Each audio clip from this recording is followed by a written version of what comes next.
Hello, welcome to my channel. Today we are making chicken empanadas. We're making 12 of them.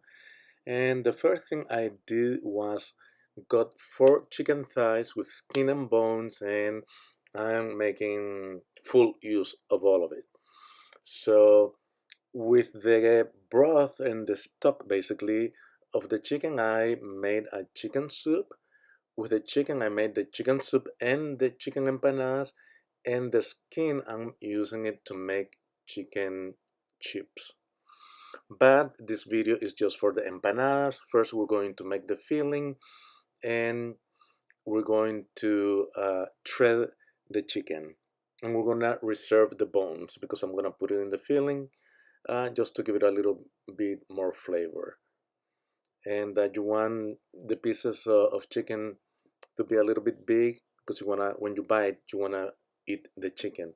And we're putting onions, green and bell peppers, olive oil, olives, the chicken obviously, some spices, and half a cup of the chicken broth from when I boiled the chicken.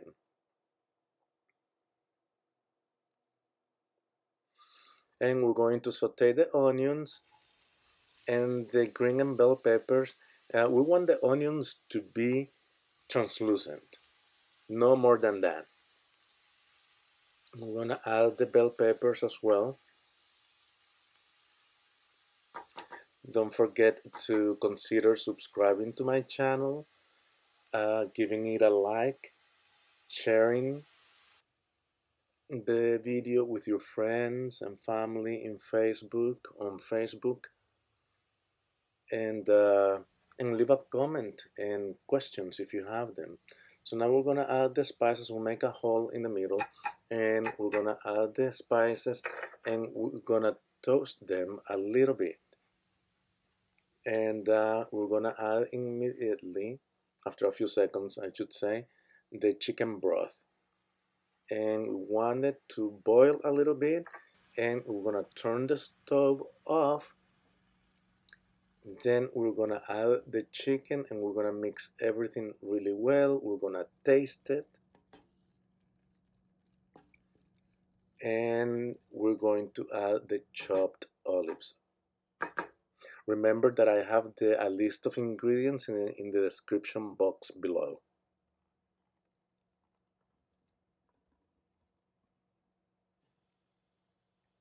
So that's the filling. We have to taste it to make sure that it has enough salt, that it tastes good.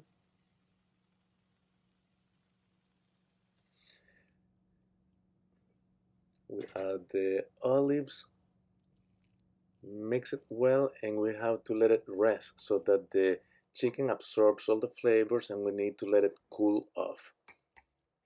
Once it is cooled off, I put it in a Tupperware container and I put it in the fridge. So I do this one day ahead of time. Now we're going to do the next day, we're going to do the dough. And for the dough, we're going to use salt, shortening, vegetable shortening, water, warm water, and flour. We're going to mix the salt and the water, the warm water, ideally about 104 degrees, if you must know, if you have a thermometer and you can measure that. And we have the flour, and we're going to start adding the shortening a little bit at a time, and into the flour, and we're gonna mix, and we want to get a sandy consistency. We want the flour and the shortening to feel like the sand on the beach, if you will. Then we're going to add the water in 3 portions, and we're going to make the dough. We're gonna make a ball. See, that's the consistency that I was talking about. Now we add the water and make the dough stick together. Then we put it on the table, and we stretch for 10 minutes. We stretch vertically, then we twist the dough, or we turn the dough 45 degrees, and we do it again vertically, and we do that for about 10 minutes. You can do it on your stand mixer for about 7 minutes. If you don't want to go through all that trouble, you can do it there too until the dough turns out really smooth. But 10 minutes later or 15 minutes later, if you want to do it a little bit longer, you can. Then you make a bowl and you put it in plastic wrap or in a plastic bag, and you can let it rest from 10 to half an hour. I let it rest for half an hour because doing that it just turns really smooth, and you will see. So half an hour later, there's the dough, and we're going to make a big roll. In that roll, I'm going to cut it in half, and I'm only going to use half of that roll for 12 empanadas. You can, with all that flour, you can make, or that dough, you can make about 30 empanadas. But we're just going to make 12 here. We're using half, the other half, I'm gonna wrap it in plastic wrap, put it in a freezer bag, and that will go into a Tupperware in the freezer.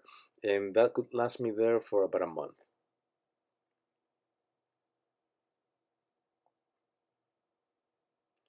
I'm cutting that in half, so that is a quarter of the entire dough.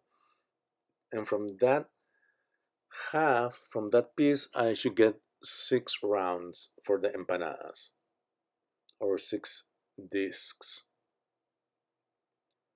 But I want to show you one option, and it is we're going to stretch the dough, and we're going to use a mold, like a cookie cutter, but a big one is a half inch big, or the diameter is about half inches. And the only issue with that for me is that you have to work a little bit more, because you make with that little piece of dough, I can only get 2 rounds, and then you have to fold the dough again. You have to let it rest, then you have to stretch it again and do it over and over again. So that's an easier way to do it if you don't want to stretch the dough with rolling pins for each empanada round, but I prefer the other way that I'm going to show you. So you have a perfect round, it looks like a tortilla, and that's the other one. So you have that option, but I'm not a fan of this particular option.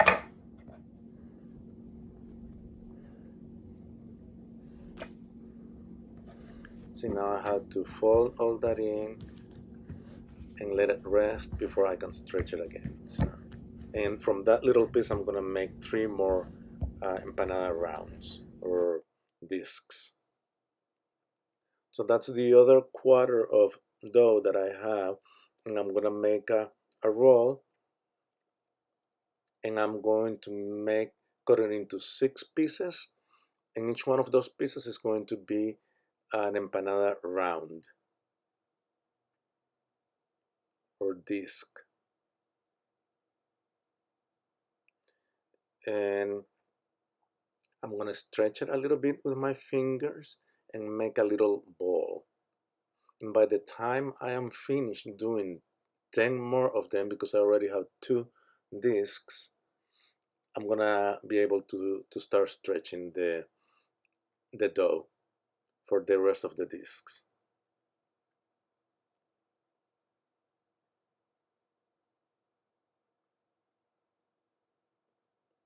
And you're gonna see that you also don't need to put any flour on the countertop, because it's not going to stick. And it's not gonna stick to the countertop, and it's not going to stick to the rolling pin. So now I flatten once all the the portions for the empanadas are done, I'm gonna roll first vertically, and then twist it 45 degrees and do it and stretch it horizontally. And you're trying to make like a tortilla, a round shape. It doesn't have to be absolutely perfect. It just needs to be as close as you can and as thin as you can. Don't make it too thin, because then it won't hold the filling. and it will break when you're baking it. So now we're going to make the empanadas, and there are two methods that people do. Some people put the filling in there, and then they put a little bit of water on the edges of the round. And with this dough, you don't have to do that. But I just wanted to show you just in case you want to do it that way.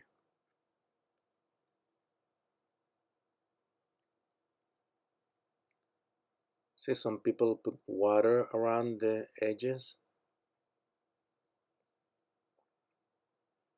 because they don't want the empanada to open. Obviously, nobody wants the empanada to open. You don't want the filling coming out. But you don't have to do it. So you fold it over and you press the edges really well. And then you make what in Spanish is called the repulgue. And that is the seal. You're gonna seal the empanada. And you can do that, well, after you finish pressing those edges, you can do it with a fork. But if you wanna do it by hand, you basically just pull the dough a little bit and bring it over your thumb. So it doesn't have to be perfect, it just needs to be sealed enough so that the filling doesn't come out. And this is another example that I am going to make without putting water on the edges, and you're going to see that it seals perfectly okay. And after that, I just need to make 10 more.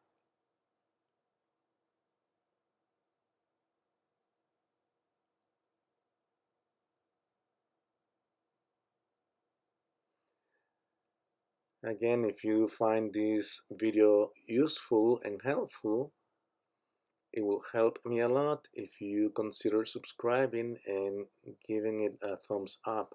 Thank you.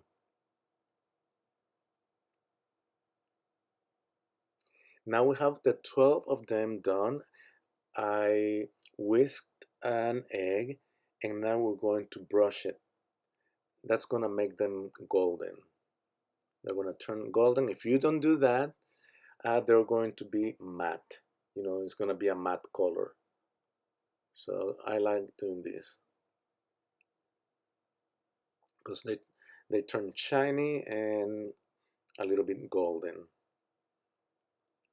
So now we have the oven at 350 degrees, preheated oven at 350 degrees, 180 degrees Celsius, and we bake them for 30 minutes.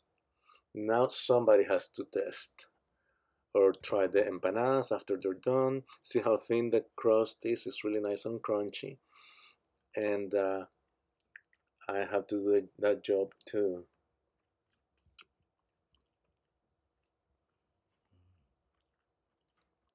And thumbs up, approval. So that's it for this video, guys. Thank you for watching, and I'll see you next time. Chaito.